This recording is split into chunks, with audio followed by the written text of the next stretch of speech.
I don't even know if you can see it yet, but it's cool.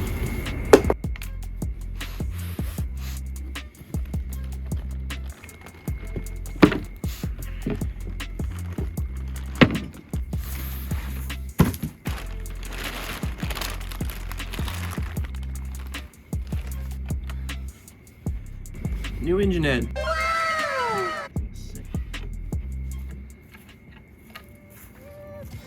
Alright, this right here is my brand new 2JZ GTE VVTi engine cylinder head. Holy crap, it's pretty. It's a new part, so you would expect it. But if you give me a second, I'll go grab the GE head and then I can show you how different they are from each other.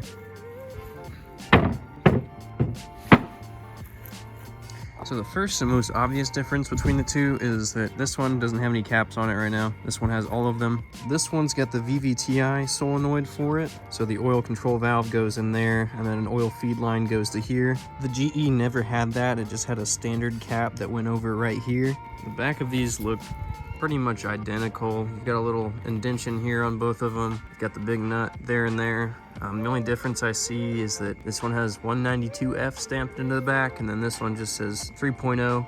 There's one hole here on this one, which isn't here. Both of these outlets look the same. This one just has the pipe in it. All the spark plugs look like they're in the same spot on both of these. Right here where the cutouts are in the back. These seem a little bit smoother to me. They're not as rough. And then a very noticeable difference between the two is that right here, you've got a camshaft position sensor hole. And then the GE never had that because it was timed by a distributor, which went right here in this hole, which obviously this one does not have. And on the GTE, it's got a larger water pipe outlet than the GE. So I can fit 2 of these fingers in there, and then can't fit both of them in there very easily. Casting on the front's a little different in these 2 spots simply because this one was designed for the distributor and this one was timed by VVTi and camshaft and crankshaft position sensors instead. Down here on the GE, we've got a hole right there. It's probably another water outlet of some sort. There's 2 sensors here, I believe is what these are. I'll have to look that up later and figure out exactly what they do. But on the GTE, there's only 1 threaded spot instead of 2. It doesn't have that hole right here. And right here, this spot is just machine flat, whereas on the GE, there's another hole here. I'm assuming this is also another water port, but I could be wrong. It might be oil related. Actually, if I get my camera in there, that's not going to anything, so I don't know what purpose it serves. And if I take the tape off of all these holes on the exhaust side are all very circular. And then they've got 4 studs for the exhaust manifold to bolt on for each set of 3 holes. And then on the GTE, it's completely different.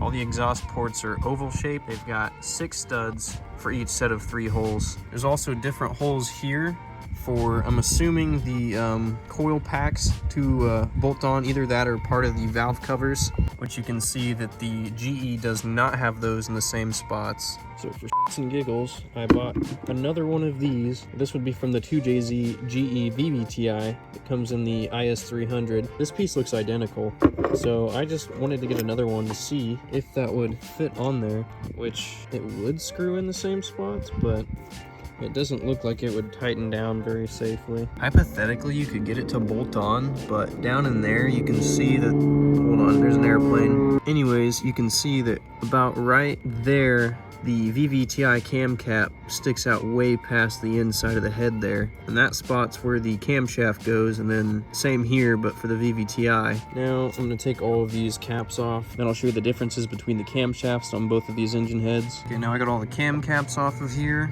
Then down here, I've got the camshafts for both the engines. These are both from the GE. These are for the GTE VVTi. I got these from JDM of Miami. So first, I think we'll try to test them both in this one here, the GE head, and I'll show you whether or not they're gonna fit in there. All right, so here's the exhaust camshaft. This is for the GE non-VVTi. So this is the camshaft that gets measured by the distributor. It's got these teeth up here, and then it has a gear that goes inside of the distributor hole here, and then the camshaft is spinning with the distributor. That way the timing is happening at the same time.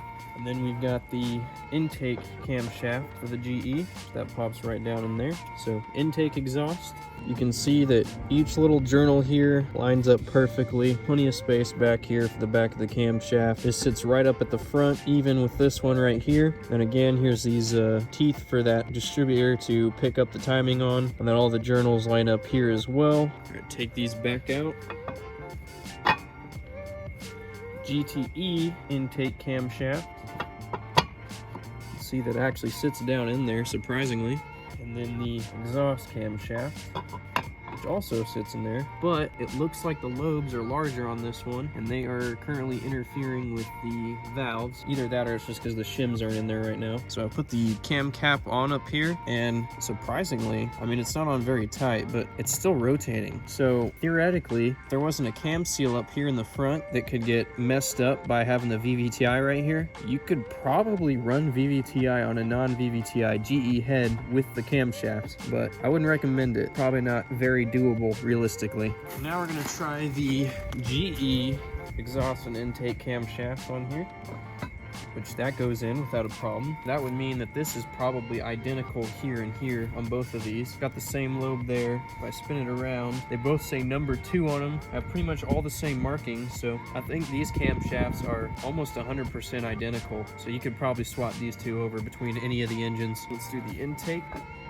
And that is a straight up big no-no right there. You can see up here in the front where my finger's at, this is hitting on the top of the cylinder head. So there's a recess in the back side of the GTE camshaft that allows it to sit right in here. So this lobe goes farther back and it's a lot longer, where this one is smaller and goes up farther in the front right here. So these two are not interchangeable. Anyways, I'm gonna go ahead and swap these back out where they're supposed to go. You can see that lines up perfectly right there. That's how that would sit inside. Same with that one right there. Just gonna give you another look at this before I start taking the camshafts out. And I just gotta say, man, these things are exciting.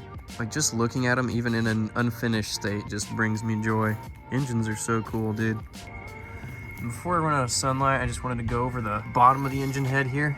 You can see that on the top here, it's got 2 separate ports, and then on the bottom here, it's just one long continuous port. You can see that there's a flat edge here around the valves on both sides, top and bottom, all the way across. These are fairly concave all the way down, meaning the angle of the valves.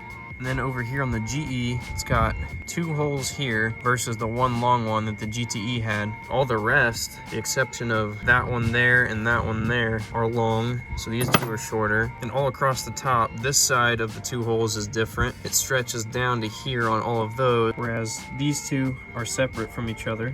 You can see that right here at the very tip of my finger, there's a little bevel, and that goes all the way around that the GTE doesn't have. You can see that it's just flat right there. Also, it might just be me, but the angle of the valves on this one seems slightly more shallow. Yeah, I think that pretty much covers everything between the 2 of these. They're very similar and very different in many ways. I'm gonna go ahead and put these up before I run out of sunlight. I'm glad I caught this before I put these up. I just now noticed that that has a hole there for every single one of the spark plug holes, the exception of this one right here. And then on the GE head, there's none. So I'm gonna have to figure out exactly what those are. I think they might be like heat relief, so like if heat gets trapped underneath the valve covers, it can escape through there.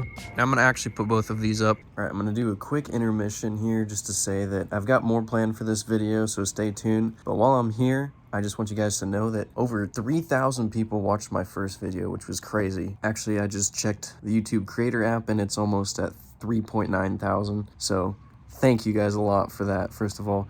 Additionally though, I'd like to say that out of all those people that watched that first video, only 1% of them subscribed to the channel. So let's get that number up. But yeah, enough of me. Here's the next part of the video.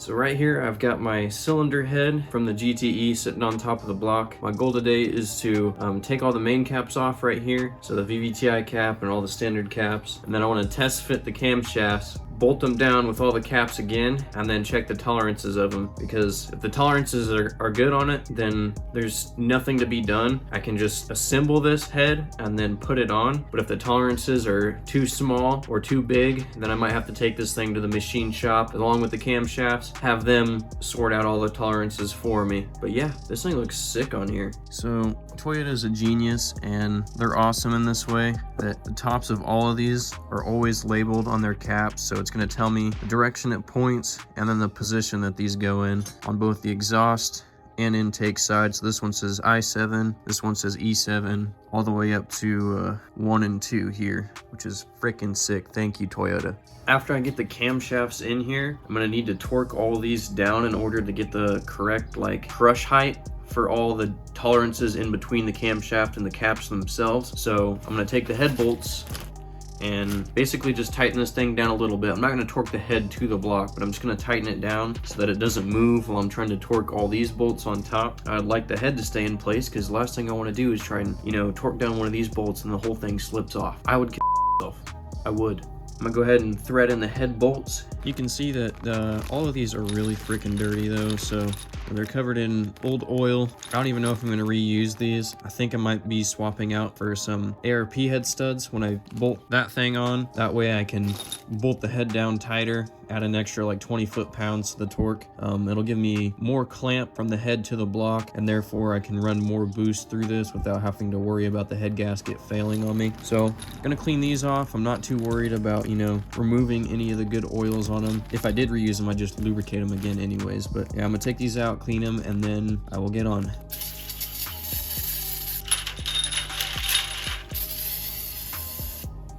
Alright, got all of these cleaned up now. They're no longer covered in the filth. Go ahead and just thread these in and then get a tool, tighten them down hand tight, and then we'll take off the cam caps.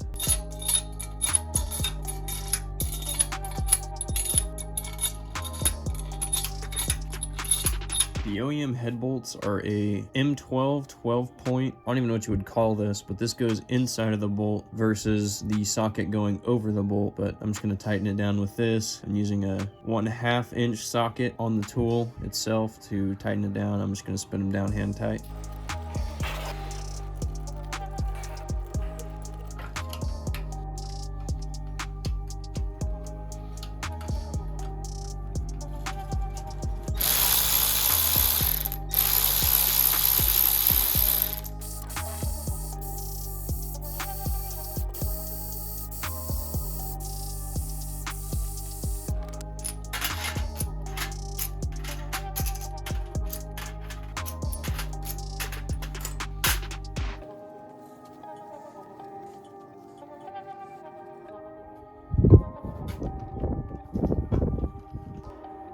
Instead of using the green plastic gauge from last time, I'm now using the red plastic gauge. The reason for that being is that the tolerances on the camshafts are a lot more forgiving than the ones on the crankshaft. I wrote it down here in the notebook. You can see that this is for the camshafts right here. So it's 0.0014 to 0.0028 is the standard with a maximum of 0.0039 versus the crankshaft, which is 0.0009 up to 0.0016 with a maximum of 0.0031. So I can get away with using a plastic gauge that's meant for a slightly larger gap. So the green one goes from 0.001 to 0.003, and then this one goes from 0.002 to 0.006. So when I put this in there, if it gets crushed more than this, I'll know that the gap is too small, and if it doesn't get crushed enough, I'll know that it's too big. So when you put plastic gauge down, you're supposed to have enough to cover from the front to the back of the journal all the way across. The length of the plastic gauge I had, there was only enough for 13. So there's 13 flat journals, but then there's this one right here. So on this one, I'm just gonna use the green plastic gauge because I don't have enough of this left. All right, I've got my plastic gauge and all the journals there. You can see the red lines on top of each of them,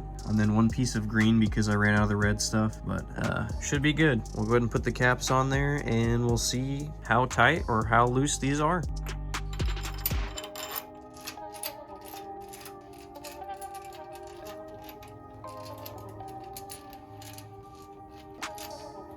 Okay, so as I tighten these down, the torque pattern on these is completely different than for the crankshaft. It's not even really a consistent spacing or anything like that, but it's the same for both camshafts, but it goes 1, 2, 3, 4, 5, 6, 7, 8, 9, 10, 11, 12, 13, 14. And again, 1, 2, 3, 4, 5, 6, 7, 8, 9, 10, 11, 12, 13, 14. Again, I'm gonna get them hand tight in that pattern, and then I'll torque them all the way down.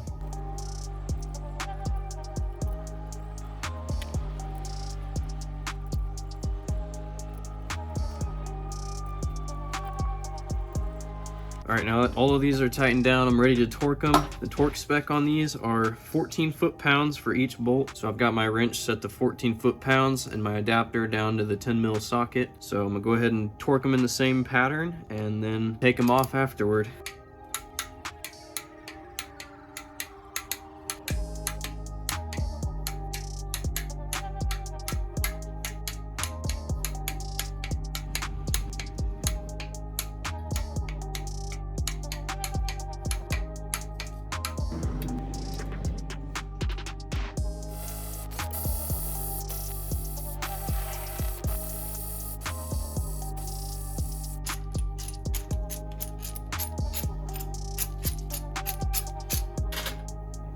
Alright, you can see that all the red plastic gauge has squished quite a bit. Everything is incredibly wide. Let me come over here to the green and it's slightly narrower. So it looks like it's very close to that 0.002, 0.003 range. Then over here on the green, it's not quite 0.001. It's too narrow to be 0.0015. Looks like it's just a little bit wider than the 0.002.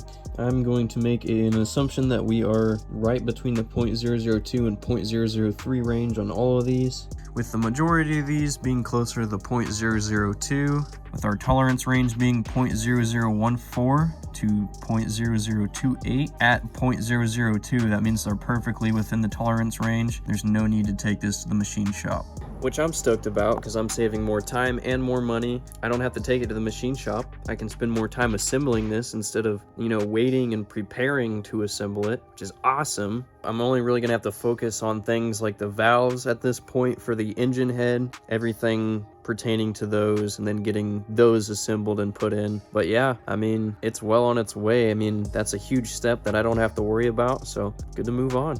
Now, while I've still got this thing on there, I wanted to show you the GE valve covers on top of the VVTi GTE head. And you can see on this side, the only difference for the bolts, they're all the same with the exception of right there. I think what I'm gonna do, I'm gonna order a set of GE VVTi valve covers, and then I'm just gonna make a little bracket that goes down here, up, and then over to here, because these are sealed by a rubber gasket, it's not silicone. So if I just make a little piece, it'll help clamp this part together. Should be no issue with any oil coming out of there. Then I can run the VVTi GE covers and make it look like the old engine from the top, but performance-wise, the entire head will be GTE. I'm not gonna lie though, with this cover, it does look kind of bland.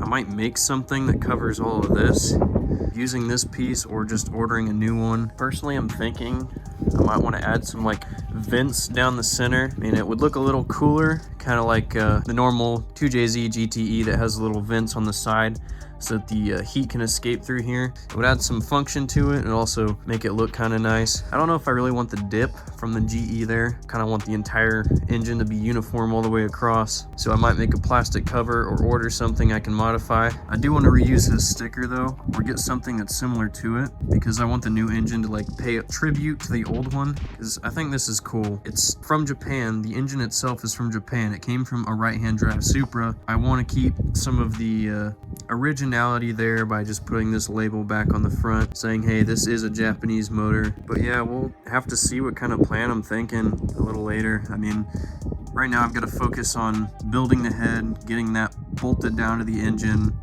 all that good stuff. Then I can start worrying about exactly how I want the top of it to look and what kind of color schemes I'm thinking. Originally I was thinking I want to keep it very neutral, which I kind of like the way it looks with everything silver on the bottom and then kind of like the black color on top. But I don't know, I might want to go with something that has a theme to it, like do a color up here on the valve covers and then a plastic cover that goes over the coil packs. Yeah, just let me know what you guys think as far as colors go, as far as what kind of design you think would look good. Because I'm still, you know, debating on what I think I want to do for now. Here's a little beauty shot of the whole thing. I'm in love with that engine, guys. It's so cool. Anyways, I'm gonna leave this one here. Thank you guys for watching. I really do appreciate it. And all the funny and kind comments I've been getting. Questions as well. I love answering the questions in the comments. If you enjoyed my video, like, subscribe, and hit the notification bell for more. Make the rest of your day a great day. Peace out. See you guys in the next one.